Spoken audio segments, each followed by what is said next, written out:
First time వినేటప్పుడు మనకి ఎక్స్పెక్టేషన్తో వింటాము, అరే అలా లేదు అనుకుంటాం. సెకండ్ టైం వినేటప్పుడు ఓకే ఇలా ఉంది అని దాన్ని కనెక్ట్ అవుతాము.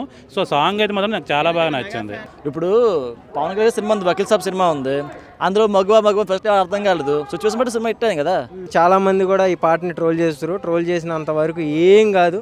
మీరు ఎంత ట్రోల్ చేస్తారు ఈ పాట అంత హిట్ అవుతూనే ఉంటుంది. విన్నాను, చూశాను, బాగుంది. కొత్తగా ఉంది సాంగ్, అసలు ఎక్స్పెక్ట్ చేయలేదు ఆ విధంగా వస్తుందని.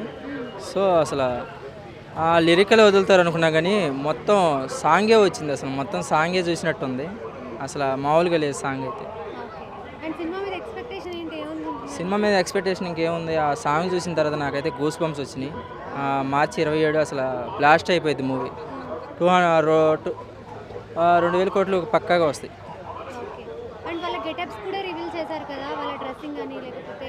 అవును, కొంచెం జాన్విక పరిధి కొంచెం బాగలేదు. సమంతాన్ని బీట్ చేయలేకపోయింది. కాకపోతే సాంగ్ మొత్తం రామ్ చరణ్ చూస్తూ ఉన్నాను నేనైతే. అంత బాగుంది. బుచ్చిబాబు డైరెక్షన్ గురించి ఇంక చెప్పవలసిన లేదు. లాస్ట్లో ఏదో ఒకటి ట్విస్ట్ ఇస్తాడు ఖచ్చితంగా. ఉప్పిన ఎంత పెద్ద హిట్ అయిందో దానికి మించి హిట్ అవుతుంది ఇది. ఏఆర్ రెహమాన్ మ్యూజిక్ ఓకే, 2-3 సార్లు వినొచ్చు. కానీ దేవిశ్రీ ప్రసాద్ని ఎవరు బీట్ చేయలేరు.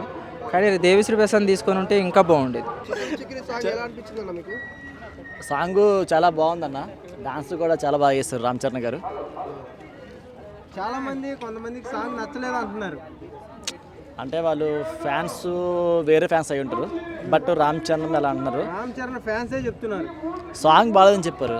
ప్రతి సినిమాకి కూడా తగ్గ సాంగ్ ఉంటుంది. బట్ ఈ సిచ్యువేషన్కి అదే సాంగ్ ఉండొచ్చు, ఎవరు తెలుసు. ఇప్పుడు పవన్ కళ్యాణ్ సినిమా ఉంది, వకీల్ సాబ్ సినిమా ఉంది. అందులో మగువ ఫస్ట్ అర్థం కాలేదు. సిచ్యువేషన్ బట్టి సినిమా ఇట్టాను కదా. ఒక లీడర్స్ గురించి దాని గురించి చెప్పేసి అదే సిచ్యువేషన్ సాంగ్ ఉండొచ్చు. ఆ సాంగ్ వల్ల ఎవరికి నచ్చలేదు బహుశా. అంతే. లుకింగ్ కొత్తగా ఉంది. సినిమా కూడా చాలా బాగుంటుంది అనుకుంటాను. ఎందుకంటే డాన్స్ ఎక్కడ ఆగలేదు. ఒక విధంగా చేసిండు, బాగా చేసిండు. అది ఎలాగ అవుతుంది అన్న, పుష్ప సినిమాలో చెప్పి డాన్స్ అయిపోద్దా? అదేనన్నా, పుష్ప సినిమాలో ఏమొచ్చి అల్లు అర్జున్ గారు చెప్పుందా పట్టుకెళ్ళిపోతారు. అది అంతా టెండ్ అయిపోయింది. ఒక 2 రోజులు ఆగితే టెండ్ అయిపోతుంది. 2 days ఆకలి వెయిట్ చేయలేదని సరే ఎన్న అవ్వదు కదా. పుష్ప సినిమాలో ఆయన చెప్పిలా లాక్కి వెళ్ళిపోతుంటే మంచిగా స్టెప్ సూపర్ అని చెప్పారు. అలాంటిది మరి ఇది కూడా ముందు అలా మూవ్ అయ్యే కొద్ది ఇది కూడా హిట్ అవుతుంది. ప్రోమోలో చూసుకుంటే అంత బాగుంది. దీంట్లో అన్నిసార్లు రిపీట్ చేసేటప్పుడు దానికి ఉన్న వాల్యూ అయితే పోయింది అంటున్నారు. నాకైతే ఆ సినిమాకి అది ఒకటి హిట్ అనుకుంటాను నేను. పవన్ కళ్యాణ్ ఇలా అంటారు అనమాట, అది మేనేజ్. ఈ సినిమాలో జస్ట్ బ్యాడ్ టిప్ చేస్తే కొడతారు కదా, అది అనుకుంటాను. ప్రతి సినిమా కూడా ఉండాలి ప్లస్ అనేది. బట్ ఈ సినిమాకి ఇది అనుకుంటాను అయితే. లాంగ్వేజ్ కూడా అక్కడ ఏదైతే వాళ్ళు వాడారో అదే లాంగ్వేజ్తో పాట రావడం ఎలా అనిపించింది మీకు? పాట కూడా చాలా బాగుంది. అది కూడా పాత మోడల్, బుచ్చిబాబు డైరెక్షన్ కాబట్టి మరి వాళ్ళు గురుగారు సుకుమార్ కదా, మన తగ్గ మరి ఉంటుంది అన్నమాట. నాకు తెలిసి అయితే సినిమా మాత్రం మామూలుగా ఉండదు, సూపర్ హిట్ అయిపోద్ది. డాన్స్ కూడా చాలా బాగా, ఎందుకంటే ఆయన నేను డాన్సర్. బట్ ఏంటంటే ప్రతి స్టెప్ కూడా కొంచెం క్లారిటీగా నిదానంగా మీట్గా వేస్తారు ఆయన.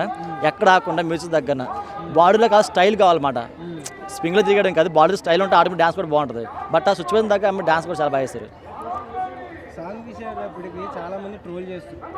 ఆ స్టెప్ ఏంటి, బాత్రూంలో కూర్చున్నారు, చిన్న అన్ని ట్రోల్ చేస్తారు. అది రామ్ చరణ్ ఫ్యాన్గా మీరు ట్రోలర్స్కి ఏం చెప్తా అనుకుంటున్నారు? ట్రోలర్స్కి చెప్పడానికి ఏంటంటే అన్న, ఆగాలన్న, వెయిట్ చేయాలి. ఒక 1 month వెయిట్ చేస్తే అదే ట్రెండ్ అవుతుంది. ఇది ఫస్ట్ టైం ట్రెండ్ అయిపోదు. ప్రతి సినిమా కూడా థియేటర్లో వస్తే ముందు ప్లాప్ అనుకుంటారు. అలా చూసే కొద్ది హిట్ అవుతుంది మూవీ. పుష్ప సినిమా అనుకున్నారు, చాలా సినిమా కూడా ప్లాప్ అనుకున్నారు. అలా మూవీ అయ్యే కొద్ది హిట్ అవుతాయి మూవీస్. అది అలాగే అలా మూవీ అయ్యే కొద్ది ఇది కూడా సాంగ్ హిట్ అవుతుంది. పైగా పెద్దది కూడా పాతకాల మోడల్లో ఉంది. 87, 90 టైప్లో నడుకుంది మూవీ కూడా స్క్రీన్ పై చూస్తే. మరి సినిమా పుష్ప 2 దాటిస్తుంది అంటే స్క్రీన్ పై బాగుండాలి. స్టోరీ ఒకలా ఎవరైనా సరే స్క్రీన్ పై చూస్తారు ఎవరైనా సరే కొత్తగా దాన్ని పెట్టి. మ్యూజిక్ కూడా బాగానే ఉంది, టైమింగ్ కూడా బాగా చేశారు. పైగా సినిమా కూడా బాగా హిట్ అవుతుంది అనుకుంటాను. ఎందుకంటే మరి పాత మోడల్ కాబట్టి ఇప్పుడు అందరూ పాత మోడల్ వేస్తున్నారు కదా. రంగస్థలము, ఈ పుష్ప అవన్నీ ఎక్కడ పాత హిట్ అవుతున్నాయి, కొత్తవి హిట్ అవ్వట్లేదు. మరి ఓజీ సినిమా చాలా బాగుంటుంది, ఎలివేషన్ కూడా చాలా బాగున్నాయి. కొంత నచ్చింది, కొంత నచ్చలేదు. కొంతమంది అంటే ఆ పాట మీరు విన్నప్పుడు ఫస్ట్ టైం విన్నట్టు ఉందా మ్యూజిక్, అదంతా కూడా వేరే ఎక్కడో విన్నట్టు అనిపించిందా మీకు? ఎక్కడ విన్నట్లేదు, కొత్తగా అనిపించింది. అది విధంగా ఉంది, పర్వాలేదు. అంటే కొత్తలో అలాగ ఉంటుంది కదన్నా. మూవీ అయ్యే కొలది ఏదో బాగుంటుందని చెప్తున్నాను కదా. అంటే కొంతమంది ఏమంటున్నారంటే ఇది ఎక్కడో విన్నట్టుగా ఉంది, దీన్ని కూడా కాపీ చేశారు అంటున్నారు. ఎక్కడా వినలేదు. మ్యూజిక్ అనగా కొన్ని కలుస్తూ ఉండే లైట్గా ప్రతిదీ ఒకే కొత్తగా అనుకుంటే పాట అర్థం కాదు కదన్నా. ఇప్పుడు అమ్మ అంటే అమ్మలా వస్తుంది, నాన్నలా వస్తుంది. ఏంటి అమ్మ నుండి కలిపి చేయలేం కదా. ఒకే మ్యూజిక్ ఒకేలా వస్తుంది, దాని వేరియేషన్ వేరేగా ఉంటాయి అన్నమాట. మనం అర్థం చేసుకోవాలి. చెప్పు రామ్ చరణ్ ఫ్యాన్స్ కి.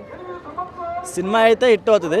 అది ఎలా చెప్తానంటే ఇప్పుడు ఫస్ట్లో మ్యాథ్స్ ఎవరికి ఎక్కదు, కానీ మూవీకి సినిమా హిట్ అవుతుంది. అంటే ఒక్క సాంగ్ చూసి సినిమా ఇట్టు పట్టు అని చెప్పేవచ్చు. ఎందుకంటే అందులో మేనరిజం వేరే ఉంది కదన్నా. ఇప్పుడు ఆయన మేనరిజం ఎలా ఉందంటే ఇప్పుడు పాతకాలంగా కొత్త కాలంగా ఆయన చేసే ఫస్ట్ మన వచ్చింది కదా, ఎవరు అలా సుకుమార్ డైరెక్షన్ ఏదో రంగస్థలం ఏదో వచ్చినట్టుంది.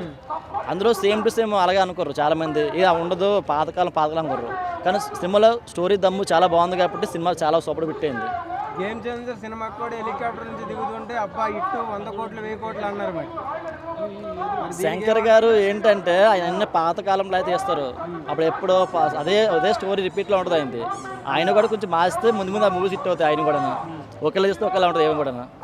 హాయ్, ఈరోజు పెద్ద నుంచి సాంగ్ రిలీజ్ అయింది కదా, చిక్రీ చిక్రీ చూసారా? చూశాను. నిజంగా చిక్రీ లాగా నాకు చిక్రీ అయిపోయింది సాంగ్ చూస్తుంటే.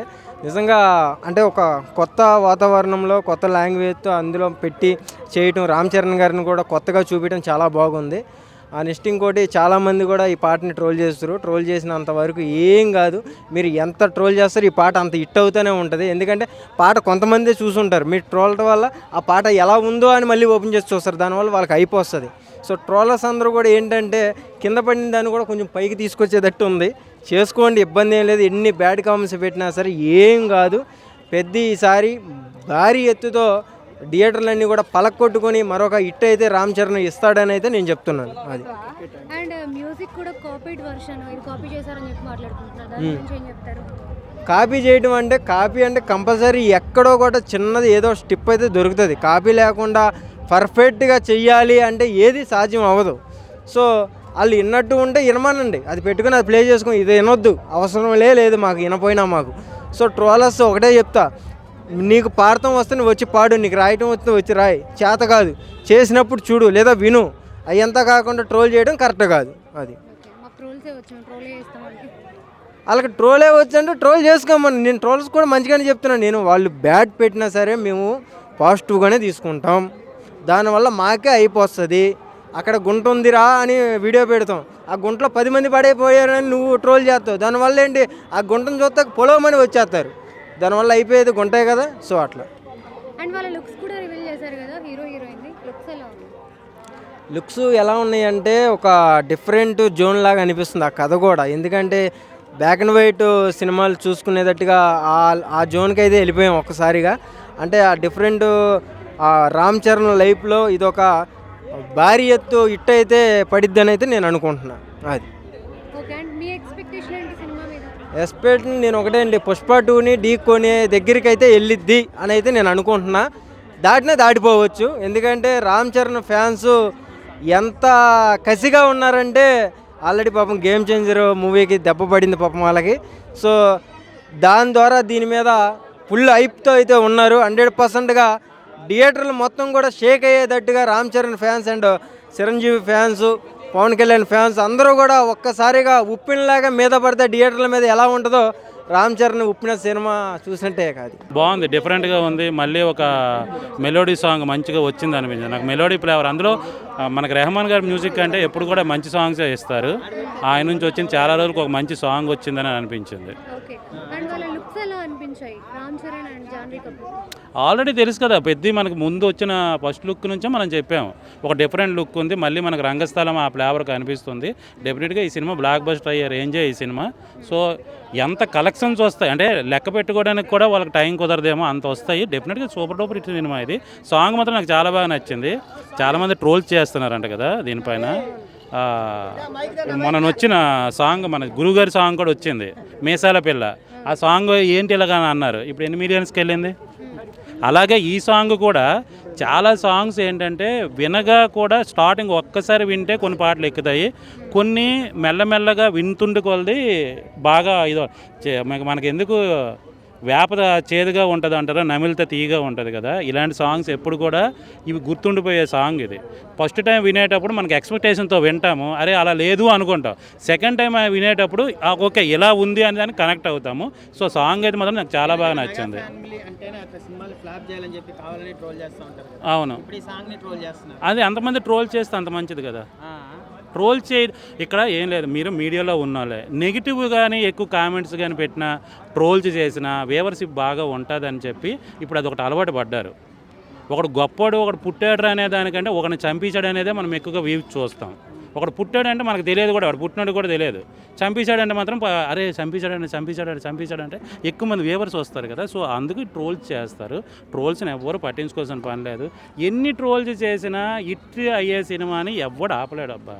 అది నిజంగా అది బాగులేదు అని అనుకుంటే ఎంతమంది లేపినా లేవదు, పోయిందంటే పోతుంది. డాన్స్ కూడా ఎన్టీఆర్ గారు చేసినట్టే ఉందని చెప్పేసి ట్రోల్ చేస్తున్నారు, సేమ్ ఈక్వల్ గా ఉంది అని. అవునా, అనిపించింది. మరి వాళ్ళు అలా చూసారేమో, నాకైతే అలా అనిపించలేదు. ఇప్పుడు అది ఎన్టీఆర్ లాగా అనిపించిందంటే ఓకే, రామ్ చరణ్ ఎన్టీఆర్ ఇద్దరు కూడా ఒకేలాంటి, అంటే ఇద్దరు మంచి డాన్సర్లు కాబట్టి పోటాపోటీగా ఉంటుంది కాబట్టి సో ఇద్దరు ఈక్వల్గా డ్యాన్స్ చేస్తున్నారని అర్థం అక్కడ, అంతేనా? ఇంకా రామ్ చరణ్ డ్యాన్సు బాగుంది, ఎన్టీఆర్ లాగా ఉంది అంటే ఇద్దరు ఈక్వల్గా ఉండేది. చాలామంది అంటారు కదా ఎన్టీఆర్ డ్యాన్స్ రామ్ చరణ్ కంటే ఎన్టీఆరే బాగా వేస్తాడని అంటుంటారు కదా. మరి ఇప్పుడు ఏంటంటే వాళ్ళు చెప్పే లెక్క ప్రకారంగా ఎన్టీఆర్ది రామ్ చరణ్ డ్యాన్స్ ఇద్దరిది ఈక్వల్గా ఉన్నదని అర్థం. సో ఇక్కడ రామ్ చరణ్కే ప్లస్ కదా ఇక్కడ. సో అనుకోకుండా వాళ్ళు నిజాలు చెప్పేశారు ఇక్కడ, అంతకని మరి ఇంకేం చేయలేదు. నాకైతే చాలా బాగా నచ్చింది. చాలా బాగా నచ్చింది, కానీ మళ్ళీ ఒక మిస్టేక్ చేశారు. ఆ బ్యాట్ ఎక్కువసార్లు చూపించకూడదు, కొన్ని థియేటర్లోనే చూడాలి. ఇప్పుడు మన పవన్ కళ్యాణ్ గారిది ఓజీలో కూడా ఏదో లాంగ్వేజ్లో మాట్లాడే మాటలు స్టేజ్ మీద ఆయన మాట్లాడకూడదు. అది థియేటర్లో చూస్తేనే ఆ ఊపు మనకు ఉంటుంది. స్టేజ్ మీద ఆల్రెడీ చూడడం వల్ల అది మనకు మైనస్ అనిపిస్తుంది, అంటే ఆల్రెడీ చూసాం కదా అని. ఈ బ్యాట్ అది కూడా ఒక్కసారి ట్రైలర్లో వచ్చినప్పుడు బాగుంది, ఈ సాంగ్లు ఎక్కువసార్లు చూపించి అసలు మనం అది బిగ్ స్క్రీన్ మీద చూడాలని కోరికతో మనం ఉన్నాం. అది ఇన్నిసార్లు చూపించడం అనేది అది కొద్దిగా మైనస్ అనిపించింది. శంకర్ గారిది అది గేమ్ చేంజర్కి ఒక చిన్న మైనస్ కూడా టైం టేకన్. భారతీయుడు 2 రెండు రకాలుగా అయ్యింది. సో అప్పుడు గేమ్ చేంజర్ది కూడా శంకర్ గారు కదా అనే ఉద్దేశంతో దిల్ రాజు గారు కూడా చాలా ఫ్రీడమ్ ఇచ్చి ఏమి అనలేకపోయారు. స్టోరీ తర్వాత లేట్ అవ్వడం వల్ల కూడా ఆ స్టోరీ అనేది అప్డేట్ అవ్వాలి, అప్డేట్ అవ్వడానికి అది ఛాన్స్ లేకుండా దాన్ని తీసేశారు. ఓకే చూస్తారని అనుకున్నారు, ఎక్కడో డిసప్పాయింటెడ్. అది కూడా ఇంకొక సినిమా రావడంతో రెండింటికి కంపేర్ చేయడంతో ఇది పడిపోయింది. సో అంతకుమించి ఏం లేదు, కానీ ఈ సినిమాకి అంత అవసరం లేదు. ఈయన సుకుమార్ గారి స్కూల్ నుంచి వచ్చిన అతను బుచ్చిబాబు గారు రైటింగ్ సైడ్ ఎలా ఉంటుంది, కాన్సెప్ట్ ఎలా ఉంటుంది, సబ్జెక్ట్ ఎలా ఉంటుంది అని